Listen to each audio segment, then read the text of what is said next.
अपने राजस्थान का अपोहा तंत्र चल रहा था ना, राजस्थान की नदियां।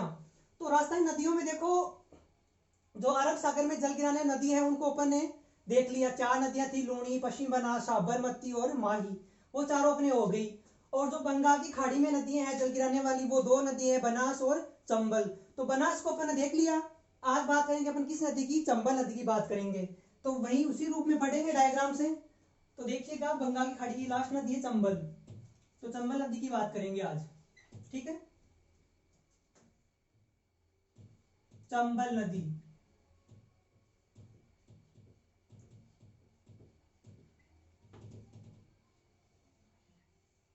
देखिएगा। अब देखते हैं इसके बारे में डायग्राम से कि इसका उद्गम कहां से होता है। ये कहां अपना जल गिराती है, वो सारी अपन बात करेंगे। तो देखिएगा, चंबल नदी का उद्गम मध्य प्रदेश से होता है, ठीक है। कहां से होता है? मध्य प्रदेश से होता है इसका उद्गम।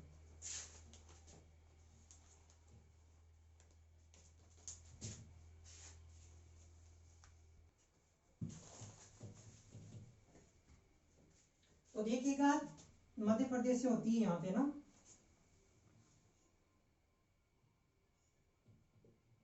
जानाफाओ की फाड़ियां, जानाफाओ की फाड़ियां, जानाफाओ की फाड़ियां मध्य प्रदेश से इसका उद्गम होता है। मध्य प्रदेश, ये आपको ध्यान रखना है। जानाफाओ की पहाड़ियां मध्य प्रदेश से चंबल नदी का उद्गम होता है। और देखिएगा, इस रूप में बहती है। इसका डायग्राम देखना और समझना। इस रूप में बहती हुई है, इधर जाती है, ठीक है। इसका भाव क्षेत्र है। तो देखिएगा, जानाफाओ की पहाड़ियां मध्य प्रदेश से निकलने के बाद ये इधर मिल जाती है यमुना नदी के अंदर। इधर यूपी के अंदर यमुना नदी बह रही है, यहाँ पे ये यमुना नदी बह रही है इधर, ठीक है। यमुना नदी, यमुना नदी, ठीक है। यमुना नदी के अंदर इटावा में, इटावा के पास, ठीक है ना, इटावा, इटावा ये यूपी में पड़ता है। और इटावा के पास यूपी में यमुना नदी के अंदर मिल जाती है, ठीक है। ये नदी कौन सी है? यमुना नदी है, जो उत्तर प्रदेश की नदी है और इसके अंदर मिल जाती है। ये आपको ध्यान रखना है। उद्गम और जो ये मुहाना है, ये बात को आपको ध्यान रखना है साथ में। अब देखिएगा, बात करते हैं इस नदी की। उद्गम यहां से हो गया। अब ये एमपी से निकलने के बाद राजस्थान में कहां प्रवेश करती है, आपको वो बात ध्यान रखनी है। देखिएगा, राजस्थान में यहां प्रवेश करती है, ठीक है। यहां राजस्थान में प्रवेश करती है। और कहां प्रवेश करती है? कहां से? 84गढ़ चित्तौड़गढ़ से। 84गढ़ चित्तौड़गढ़ में पड़ता है। 84गढ़ चित्तौड़गढ़, चित्तौड़गढ़ यहां से प्रवेश करती है, ठीक है। 84गढ़ चित्तौड़गढ़ से राजस्थान के अंदर प्रवेश करती है। और देखिएगा, अब बात करते हैं कि सहायक नदियों में किधर से कौन सी नदी आती है। तो देखिएगा, यहाँ ये मध्य प्रदेश की इधर ही है, ये पूरा इलाका मध्य प्रदेश का है। तो देखिए, यहाँ मध्य प्रदेश से एक नदी आती है, एमपी से कौन सी नदी आती है। और वो नदी निकलती है, एमपी से निकलती है और इस चंबल नदी के अंदर ही मिल जाती है यहाँ पे, ठीक है। और उस नदी का नाम क्या है? उस नदी का नाम है गुंजाली नदी। क्या नाम है? गुंजाली, गुंजाली नदी, जो मध्य प्रदेश से निकलती है और चंबल नदी के अंदर आकर के यहाँ मिल जाती है। एमपी से एक नदी और निकलती है साइड से, एमपी से निकलती है। और उस नदी का नाम क्या है? बामणी नदी या ब्राह्मणी नदी, बामणी नदी या ब्राह्मणी नदी, एक ही बात है, ब्राह्मणी नदी, ठीक है। ये दोनों एमपी से निकलती है और राजस्थान के अंदर जाकर किसे मिल जाती है? चंबल नदी के अंदर मिल जाती है। देखिएगा, ऊपर से एक नदी आती है यहां से,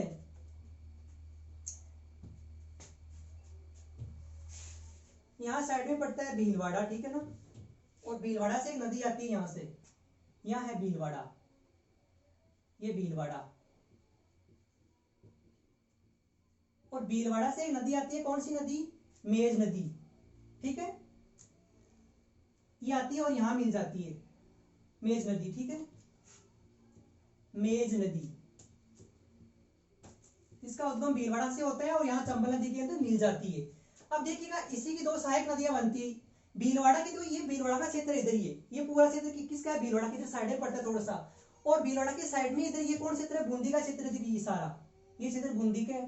बेवड़ा के साइड में है ना बूंदी, अगर वो मैप याद है राजस्थान का तो देखिएगा यहाँ पड़ता है बूंदी,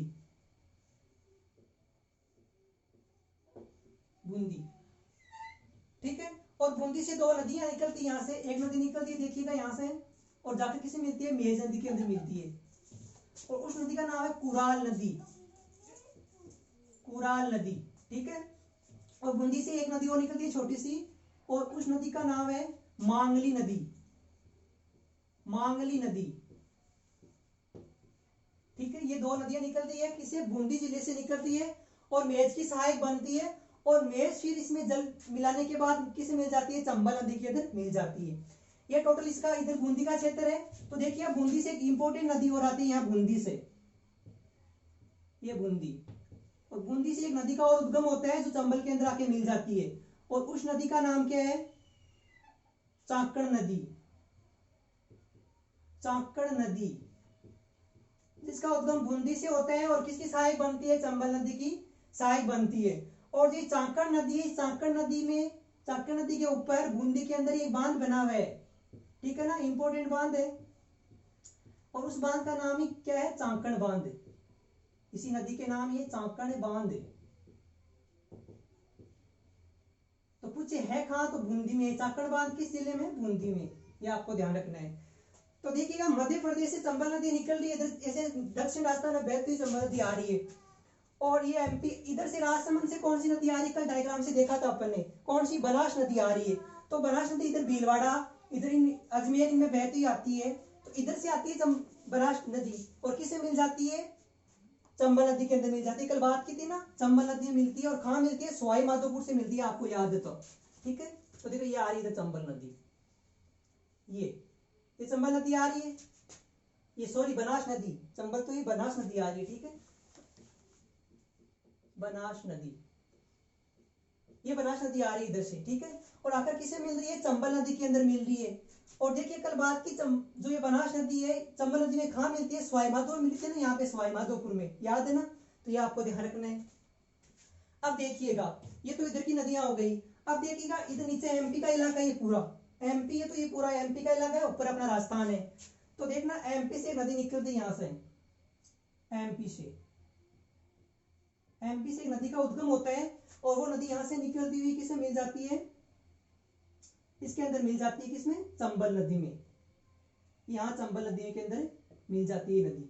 और इस नदी का नाम क्या है, कुन्नू नदी, कुन्नू नदी, मध्य प्रदेश का इसका उद्गम होता है, और चंबल के अंदर यहाँ मिल जाती है, सवाई माधोपुर के बाद, यहाँ कहाँ, सवाई माधोपुर करौली के आसपास ये मिल जाती है कुन्नू नदी, इसके बाद ध्यान रखना है। फिर एमपी से एक नदी और निकलती है, एमपी से ही निकलती है नदी, छोटी नदी है वो निकलती है, और वो नदी निकलती है, उसका नाम है सीप नदी, क्या नाम है, शीप नदी, सीप नदी, ये सीप नदी इंपॉर्टेंट है। देखिएगा इधर से एमपी से निकल रही है कौन सी नदी, सीप नदी निकल रही है, और ऊपर से कौन सी नदी आ रही है, बनास नदी आ रही है, और इधर से कौन सी नदी आ रही है, चंबल नदी आ रही है। तो चंबल, बनास, सीप, इन तीनों नदियों का जहां पे संगम बनता है, और इस संगम पे एक धाम स्थित है इंपॉर्टेंट, और वो धाम कौन सा है, रामेश्वर धाम,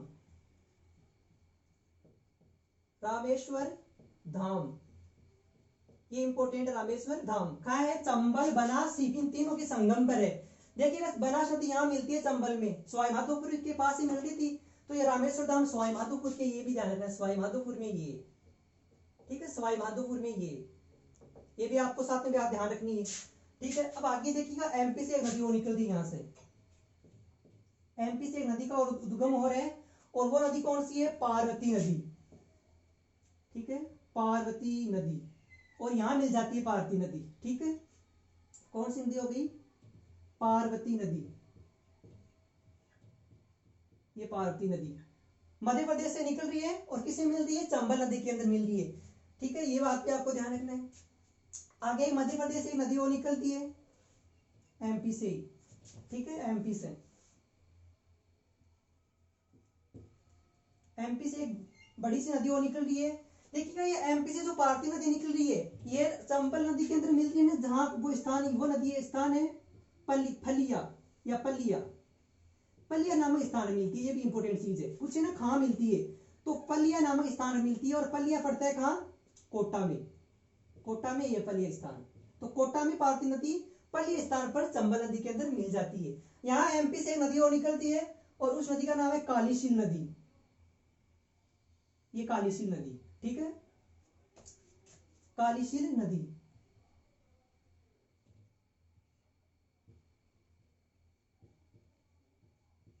कालीशील नदी, ठीक है, कालीशील नदी हो गई, एमपी से आ रही है।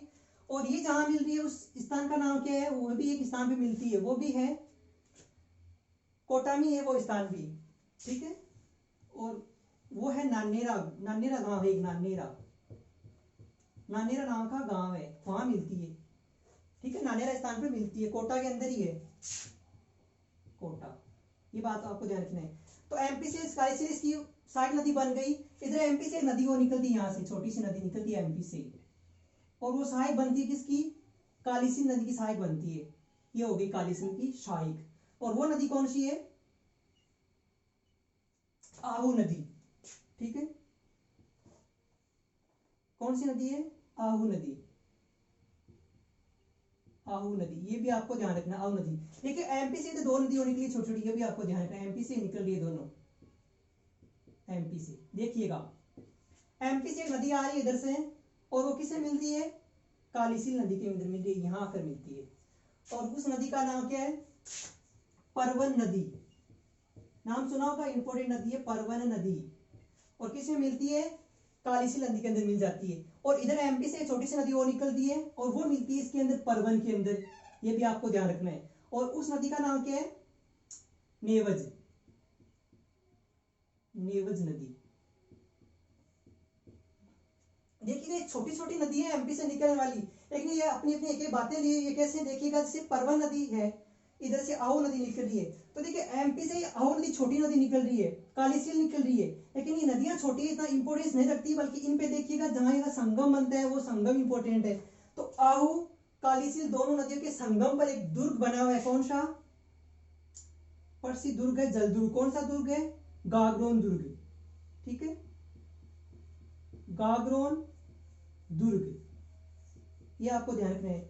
दिखा दे रहा है, छोटे तो नहीं ज्यादा दिखा दे रहे हैं, साफ एकदम, बता देना बड़ा लिखना हो तो गागरोन दुर्ग किस नदियों के संगम पर है, कालीशील और आहू नदी के संगम पर कौन सा दुर्ग बना है, गागरोन दुर्ग। और गागरोन दुर्ग झालावाड़ में, ये तो आपको ऑलरेडी पता होगा, झालावाड़ के अंदर है, ठीक है, ये आपको ध्यान रखना है।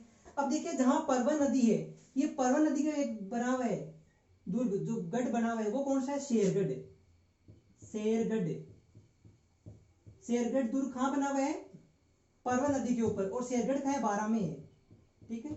शेरगढ़ को अलवर वाला दूसरा शेरगढ़ है, इसको कोर्सवर्धन दुर्ग बोलते हैं, वो दुर्ग है ये, बारां के अंदर ये दूसरा दुर्ग है। ये हो गई अपनी कौन किसका डायग्राम, चंबल नदी का डायग्राम। अब देखिएगा इसकी इंपोर्टेंट तीन चार इसके ऊपर बांध बने हुए, बहुत इंपोर्टेंट बांध है, वो इंपोर्टेंट है, वो ध्यान रखना है आपको, ठीक है ना, काफी बार एग्जाम में पूछा हुआ है।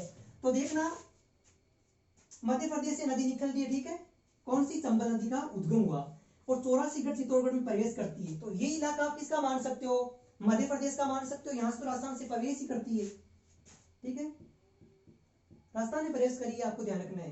तो देखिए यहां एक बांध बना हुआ है मध्य प्रदेश में, यहाँ पे ये बांध बना हुआ है, ये बांध इंपोर्टेंट, ये आपको ध्यान रखना है, मध्य प्रदेश के अंदर है। और इस बांध का नाम क्या है, देखो इधर लिख रहा हूं मैं, साइड में लिख रहा हूं, यहाँ गांधी सागर बांध,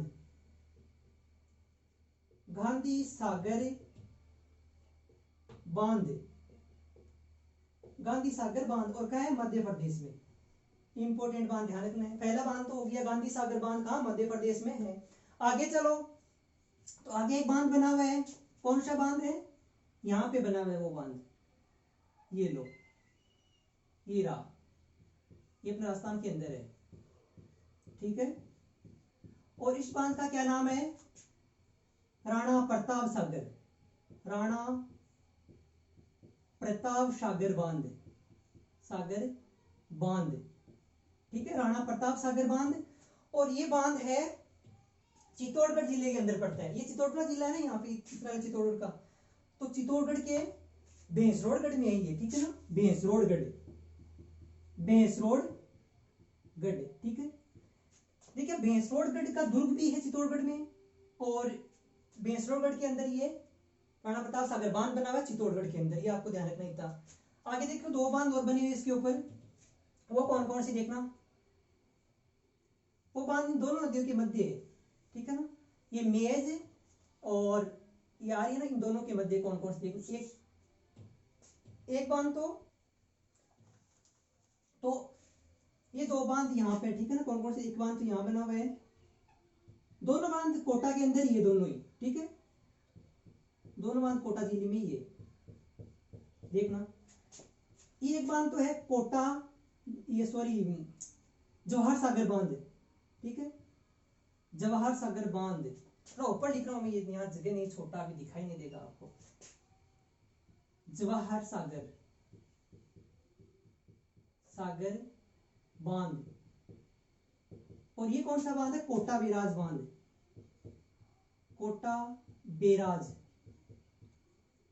ठीक है, जवाहर सागर बांध, कोटा बेराज बांध, दोनों देखो, इसमें कोटा नाम है तो कोटा में है, और ये दोनों बांध कोटा के अंदर, ये आपको ध्यान रखना है, ठीक है, कोटा, यहाँ दोनों के बीच में लिख रहा हूँ कोटा, दोनों बांध कोटा के अंदर, ये आपको ध्यान रखना है। ये चारों बांध इंपोर्टेंट है, ठीक है। यहाँ से क्या होता है, करम पूछते हैं इनका, तो करम ध्यान रखना है। पहले कौन सा बांध बना हुआ है, गांधी सागर बांध बना हुआ है, उसके बाद में कौन सा बांध बना हुआ है, राणा प्रताप सागर बांध बना हुआ है राजस्थान के अंदर, फिर जवाहर सागर बांध है, फिर कोटा बैराज है। इन दोनों में कंफ्यूज होता है, इनका तो ऑलरेडी पता है सबको, गांधी जी के नाम पर, तो गांधी जी ने ग्वालियर एमपी से उसका संबंध रहा है, तो याद वैसे रह जाएगा, ये भी याद रह जाएगा।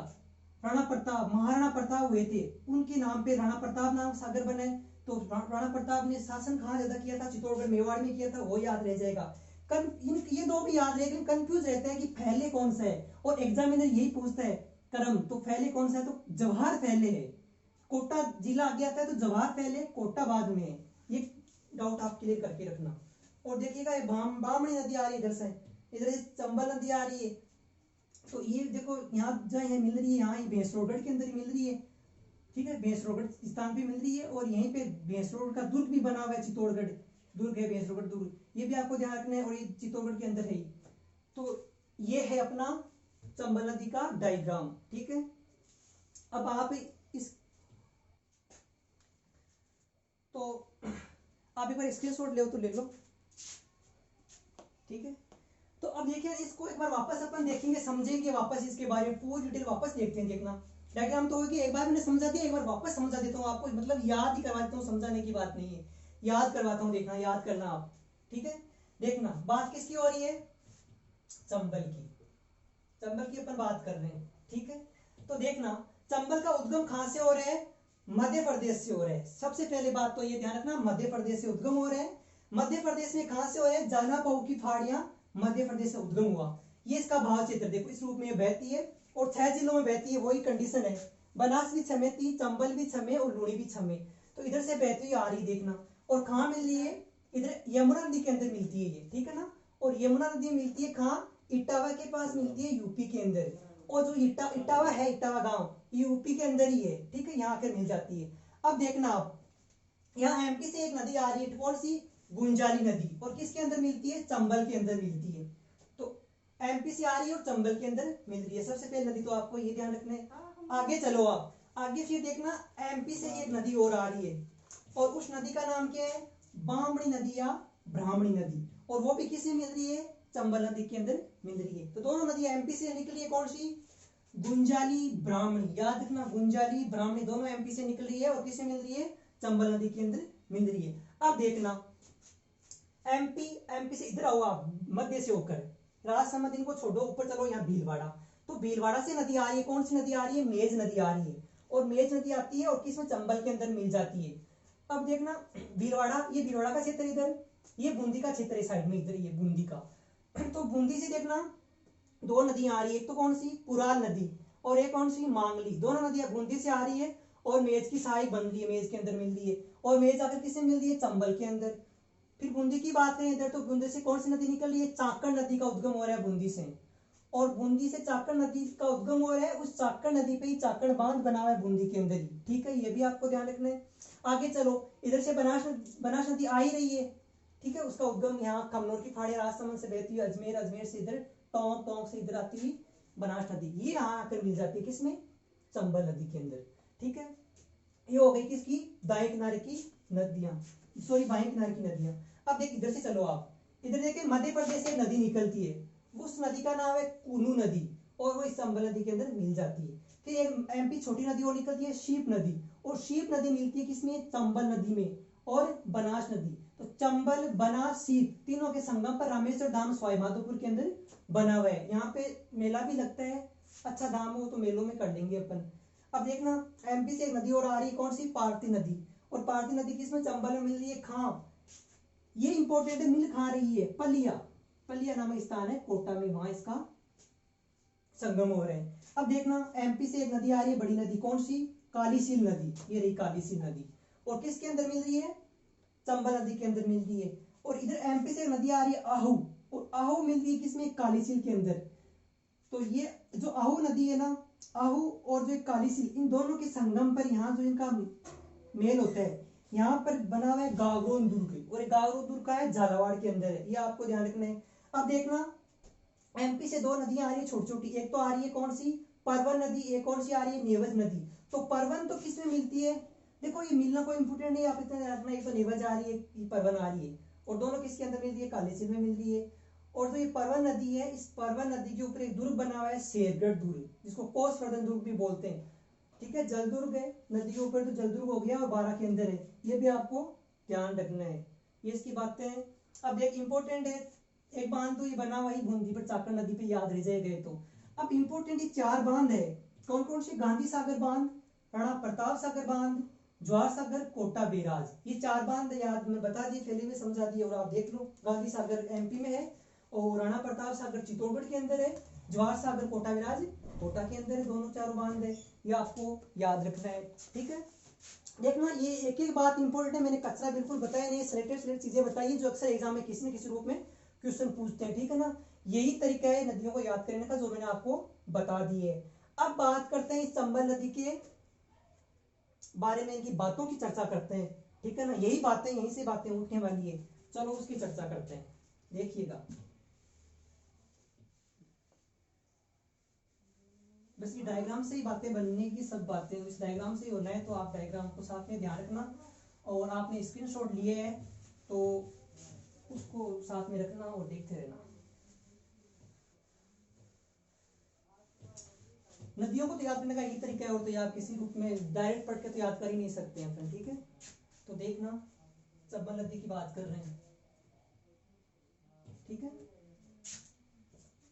चंबल नदी की मैं बात करूं तो इसका उद्गम, पहले उद्गम कहां से होता है, मध्य प्रदेश से। मध्य प्रदेश से कहां, जाना बहू की पहाड़ियों से। तो देखिएगा चंबल नदी, चंबल नदी, चंबल नदी की अपन चर्चा करेंगे। सबसे पहले देखिएगा इसका उद्गम, उद्गम कहां से होता है, जाना पाऊ की पहाड़ियां, जाना पाऊ की पहाड़ियां, मध्य प्रदेश, मध्य प्रदेश। देखना मैं उद्गम इतना क्यों बता रहा हूं, वैसे उद्गम बता चुका हूं, लेकिन देखना होता क्या है, एग्जाम में क्या करता है, 4 नदियां दे देगा, चंबल, बनास, पश्चिम बनास, लूनी, जो भी है 4 नदी देगा, सामने उपचुप उनका क्या देगा, उद्गम देगा। अब अपन को मिलान करना है इन उद्गम को, बस यही क्वेश्चन बनता है, इसलिए मैं यहाँ पे बताता हूँ, फिर उद्गम को यहाँ लिखता हूँ, यही कारण लिखने का, वरना उद्गम तो इतना इंपॉर्टेंट नहीं रहता, लेकिन मिलान वाला क्वेश्चन उद्गम से बनता है। तो उद्गम हो गया। अब देखना आप इसके बारे में क्या, परवाह क्षेत्र देखो इसका। ठीक है, परवाह क्षेत्र, परवाह क्षेत्र इसका खाक है। तो देखिएगा मध्य प्रदेश से निकल रही है, तो देखना मध्य प्रदेश, मध्य प्रदेश से आगे प्रवेश करती है, 84गढ़ चित्तौड़गढ़, तो चित्तौड़गढ़, चित्तौड़गढ़, ठीक है, चित्तौड़गढ़, चित्तौड़गढ़ से आगे ये चलती है कोटा। ठीक है, कोटा, कोटा में 2 बांध बना हुआ है। ठीक है, एमपी में बांध बना हुआ है गांधी सागर, चित्तौड़ में कौन सा, राणा प्रताप सागर, फिर कोटा में चले, कोटा में दोनों बांध है, तो देखो क्रम आ रहा है ना, यहीं से याद रह जाएगा बांध तो चारों। कोटा, फिर कोटा से आगे, कोटा से आगे कोटा बूंदी, कोटा बूंदी की सीमा, कोटा बूंदी सीमा बनाता है, मतलब कोटा और बूंदी दोनों की सीमा बनती है, ये भी आपको ध्यान रखना है। फिर वापस प्रवेश करती है किसमें, कोटा के अंदर, तो कोटा, और कोटा से आगे जाती है कहाँ, सवाई माधोपुर, सवाई माधोपुर, और सवाई माधोपुर से देखो 1 2 3, ठीक है, और 4 जिले तो हो गए ना, 6 जिलों में बहती है सवाई माधोपुर, और सवाई माधोपुर से आगे धौलपुर, धौलपुर, और धौलपुर से आगे जाती है यमुना नदी के अंदर मिल जाती है, ठीक है, यमुना, यमुना इटावा के पास यूपी मिल जाती है। इसका भाव चित्र है, ठीक है ना, आपको ये ध्यान रखना है। 6 जिले हो गए ना पूरे, ठीक है। तो जालौर में भी इसका थोड़ा भाव चित्र है, जालौर भी आप साथ में ऐड कर लो, जालौर, करौली, सॉरी करौली, करौली, ठीक है, करौली आपको साथ में ध्यान रखना है। अब देखना, इसकी बात करता हूं आगे पॉइंट की, इसके उपनाम की बात करूं,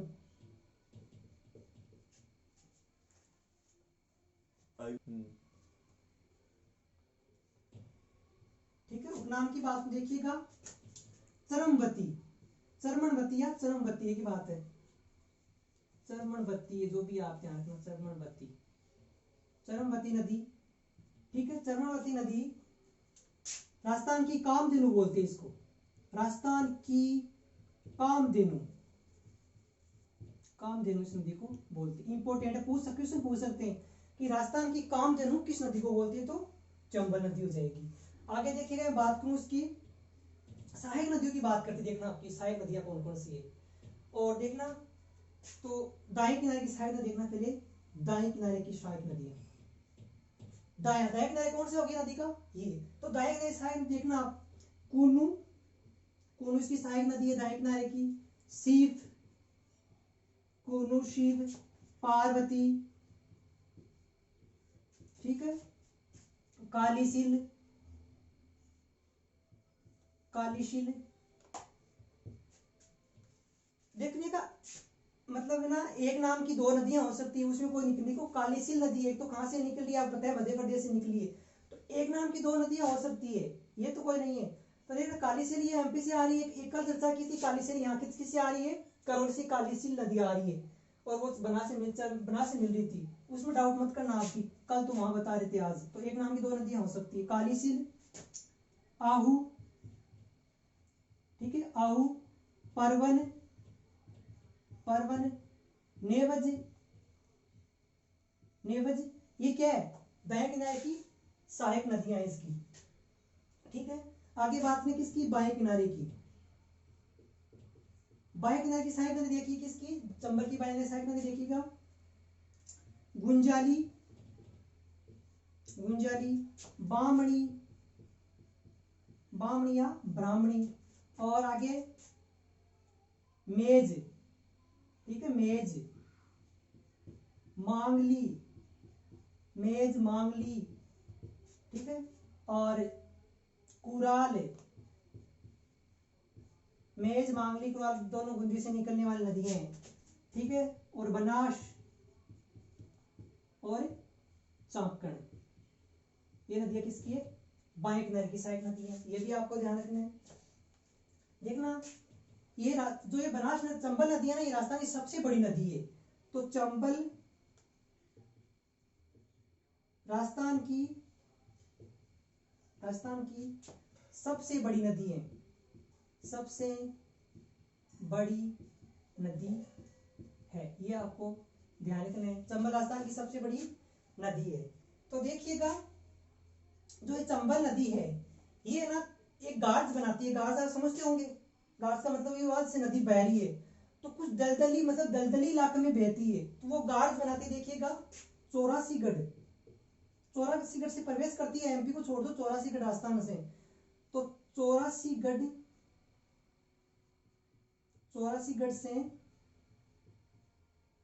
लेकर कोटा तक चंबल गार्ज में बहती है, ठीक है ना, चंबल नदी गार्ड्स में बहती है, गार्ड्स में बहती है। ये बात ही आपको ध्यान रखना है, ठीक है ना, गार्ड्स के अंदर बहती, इंपॉर्टेंट बात है। आगे देखिएगा, इसकी बात करूं तो मैं, ये जो चंबल नदी है ना, ये क्या करती है, सवाई माधोपुर बूंदी है ना, इधर यहाँ तक यह गड्ढे गहरी खाइयां बनाती है। तो एक बात और आपको ध्यान रखना है, देखना क्या, चंबल नदी के बारे के अंदर ही, तो चंबल नदी का घाट है, जो घाट है ना, जो घाटियों में बहती है, तो चंबल नदी का घाट सबसे चौड़ा व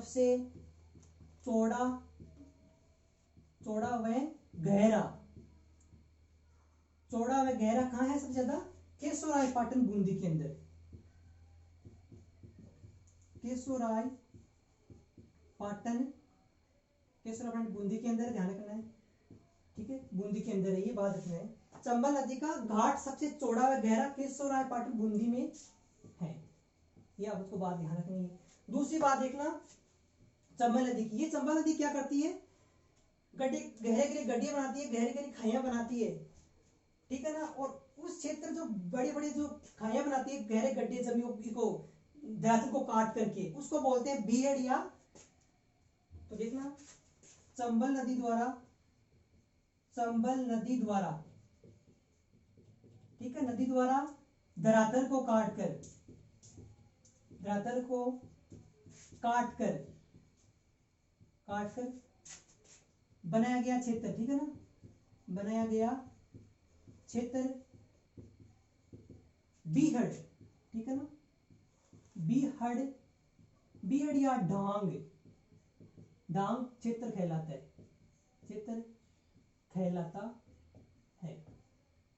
तो ये बात आपको ध्यान रखनी है, बीहड़ या ढांग क्षेत्र कहलाता है। अब देखना, ये इनकी बातें हो गई, और जो ये चंबल नदी है, ये लास्ट में कहाँ मिल जाती है, ये बात आप कहाँ मिलती है, इटावा, यमुना नदी इटावा में, ठीक है ना, यमुना नदी इटावा मिल जाती है, इटावा, और इटावा यूपी के अंदर है, ये बात भी आपको ध्यान रखनी है। ये तो बता दिया डायग्राम जो ना, आप साथ में और ध्यान रख लेना। ये उसकी किसकी बातें हो गई, चंबल नदी की बातें हो गई। देखना एक बार वापस दोहराता हूं इनको, देखना चंबल नदी का उद्गम कहाँ, जाना फावड़ की पहाड़ी मध्य प्रदेश से होता है, तो चंबल के बारे में देख लिया। अब देखना दो नदियां और छोटी छोटी, कौन सी नदियां जो अपना जल कहाँ गिराती है, बंगाल की खाड़ी के अंदर गिराती है, वो कौन कौन है देखना, तो वो है 3 नंबर की नदी, कौन सी, बाणगंगा नदी, ठीक है। 2-4 बातें इंपॉर्टेंट आप ध्यान रख लेना।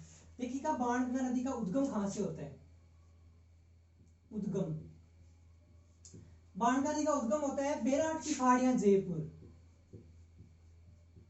बेराट की पहाड़ियां कहां से, जयपुर से, जयपुर, ये बात इसके बारे में ध्यान रखना है, उद्गम हो रहा है इसका बेराट की पहाड़ियां जयपुर से। दूसरी बात इसके बारे में, इसका प्रवाह से देखना है, इसका प्रवाह है क्षेत्र किन किन जिलों के अंदर है, तो जयपुर से उद्गम हो रहा है, तो जयपुर, ठीक है, जयपुर से प्रवेश कर दिया। आगे पास में कौन सा जिला है, दौसा, तो दौसा, और दौसा से आगे प्रवेश करती है किस जिले में, भरतपुर के अंदर, ठीक है, भरतपुर में प्रवेश करती है, भरतपुर, और भरतपुर इन दिनों बहती यूपी में चली जाती है, ठीक है, यमुना यूपी में चली जाती है, ठीक है, ये इसके बारे में रखना है। आगे देखिए 3 नंबर इसकी बात करूं तो इस नदी का उपनाम भी है, उपनाम इसे बोलते हैं अर्जुन की गंगा, अर्जुन की गंगा क्यों बोलते हैं, पांडवों ने यहाँ आपको पता है तो अज्ञातवास बिताया था, तो अज्ञातवास तो वनवास की लास्ट ईयर होती है, उसको अज्ञातवास बोलते हैं, अज्ञातवास बिताया था, तो अर्जुन की जो माता है वो जो है कुंती, उस कुंती को यहाँ प्यास लगी थी, तो अर्जुन ने क्या वहां बेरठ जो पहाड़ी है बेरठ की, यहाँ बाण चलाया था, बाण चलाने से किस नदी का उद्गम हुआ, वहां से बाणगंगा नदी का, तो बेरठ की बाण का नाम पड़ा, और उसके बाद इसका नाम क्या पड़ा, अर्जुन की गंगा, तो इसको इसलिए इसको अर्जुन की गंगा बोलते हैं। ये हो गई बाणगंगा नदी। अब देखिए 4 नंबर नदी की बात करूं तो कौन सी नदी है, गंभीरी नदी, गंभीरी नदी, नदी। इसके बारे में दो तीन बातें देखना।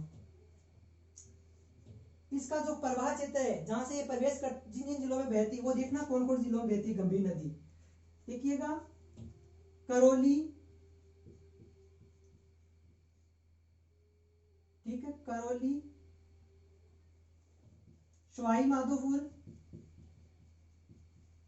सवाई माधोपुर, करौली, सवाई माधोपुर, आगे चलती है भरतपुर और धौलपुर, ठीक है ना, भरतपुर धौलपुर, और आगे उसमें यमुना में उनमें मिल जाती है, ठीक है ना, यूपी के अंदर मिल जाती है, ये आपको ध्यान रखना है। देखिए दूसरी इसकी बात को देखना, इसकी सहायक नदी बात करता हूं, सहायक नदी, सहायक नदी इसकी वो ध्यान रखना कौन सी, पार्वती, पार्वती नदी की इसकी सहायक नदी है, ये आपको ध्यान रखना है। आगे देखिए इसमें बात को देखना, ये गंभीर नदी एकमात्र नदी है जो मतलब पूरे संभाग में बहती है, एक संभाग है उसके पूरे जिलों के अंदर बहती है, ठीक है ना। तो राजस्थान की एकमात्र नदी, राजस्थान की एकमात्र नदी जो एक संभाग के सभी जिलों में बहती है, सभी जिलों में बहती है,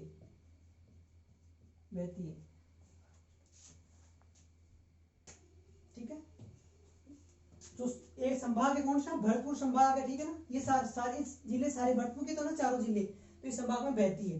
तो ये हो गई अपनी बंगाल की खाड़ी की नदियां, कौन कौन सी थी, चंबल, बनास, बाणगंगा और गंभीरी, ये चार नदियां जो है अपना जल कहाँ गिराती है, बंगाल की खाड़ी में, और वो चार अरब सागर नदियां थी। अब कौन सी नदियां बची, अंतः प्रवाह की नदियां। अब अपन अगली क्लास में बात करेंगे किनकी, अंतः प्रवाही नदियां कौन कौन सी, उसकी चर्चा करेंगे। तो आज की क्लास के लिए बहुत है, ठीक है।